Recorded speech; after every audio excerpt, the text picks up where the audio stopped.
اهلا اهلا. ما تيجوا نعمل حاجه حلوه كده تدفينا في السقعه اللي احنا فيها دي. هنعمل حبه قراقيش عسل مقرمشين من بره ودايبين من جوه، وهتاكلوا صوابعكم وراها. معانا كيلو الا ربع دقيق، وكوبايه زيت، ونص كوبايه سمنه، وكوبايه حليب دافي على ميه، يعني نص ميه ونص حليب، وعجوه ومعلقتين نشا، وثلاث معالق سكر. عايزة تزودي سكر بتحبوها مسكرة عن كده ماشي، عايزة تقللي براحتك.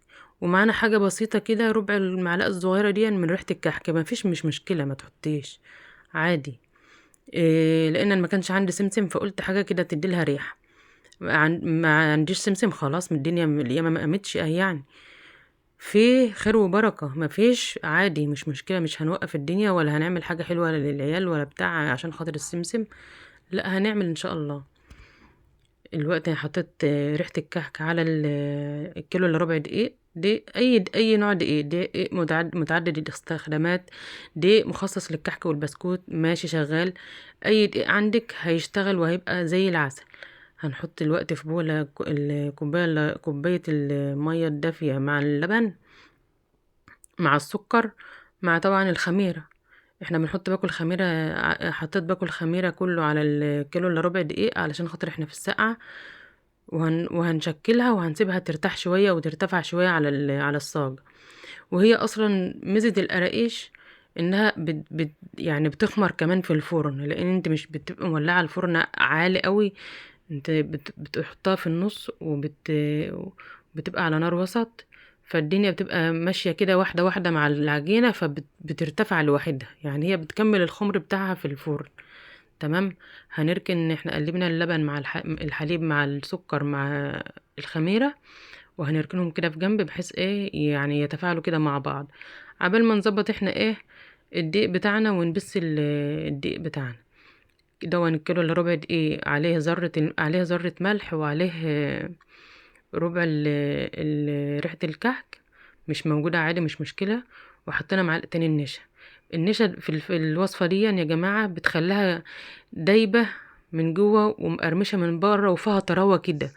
يعني انتوا يعني جربوها كده والله يا ولاد، هتلاقوها يعني فيها طراوة كده وخفيفة. خفيفة القرقشية خفيفة، يعني ما شاء الله فرتين عدد كتير بس خفيفة. الوقت احنا قلبنا المكونات الجافة مع بعضها، وهننزل بالسمنة بكوباية السمنة وكوباية ونص كوباية الزيت. وهنبس بقى، بس بقى لغاية ما كل حباية دقيق تتشرب السوائل دي من المادة الدهنية. ماشي يا جماعة، انتوا عاوزينها سمنة بس. هم دول كيلو الا ربع دقيق، عليهم كوبايتين الا ربع كوباية ونص سمنة، يعني مادة دهنية زيت على سمنة. عايزاها سمنة بس مش مشكلة، بس هتطلع معاكي ايه مش مقرمشة، هتبقى طرية. عايزاها زيت بس هتطلع معاكي ناشفة حجر. زيت على سمنة كده حلوة، ميكس حلو بيخليها وسط كده مقرمشة من بره ودايبة من جوه وزي العسل. تمام. بسيها بقى بس كله كله كله زي الكحك كده. هي على فكرة مقاديرها زي مقادير الكحك، بس احنا دي مش الكحك بنخاف نعجن.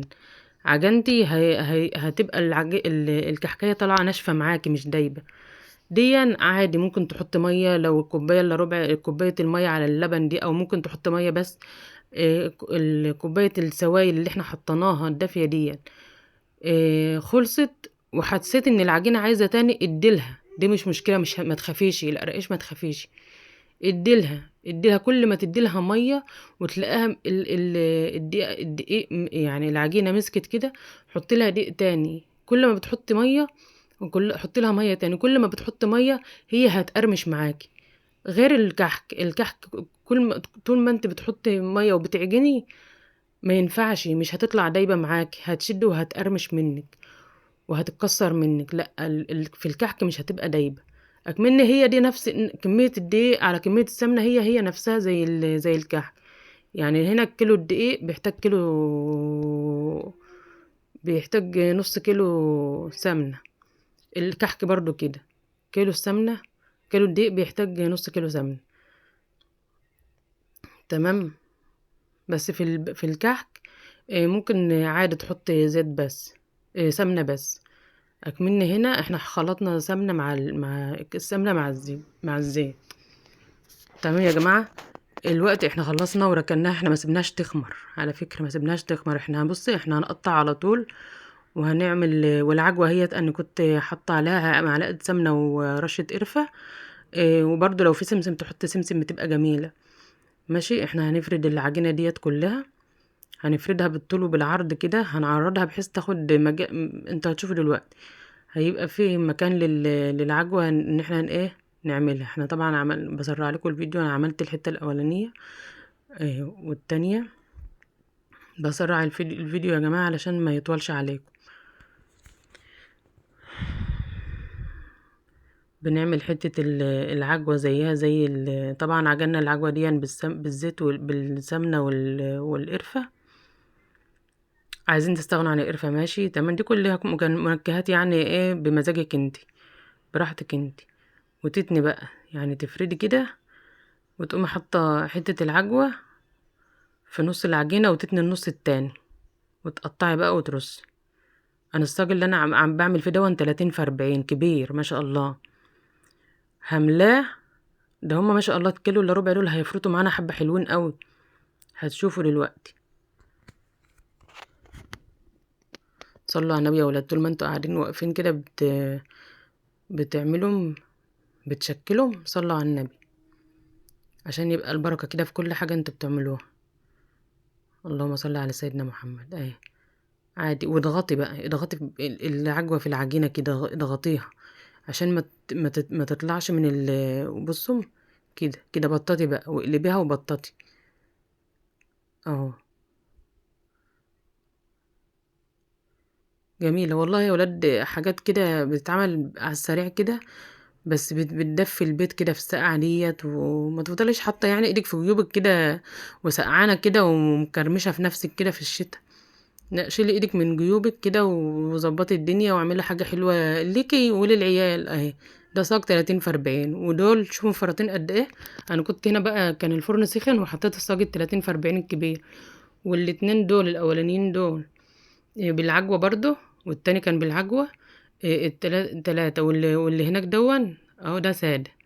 دول شايفين دول بالعجوة وده سادة دوت اللي سادة.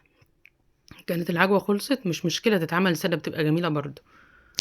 يعني ما عندكيش عجوة برضو هتعمليها عادي، بس كتري مثلا بدل 3 معالق سكر يبقى 4 معالق. شايفين يا ولاد مقرمشة وجميلة.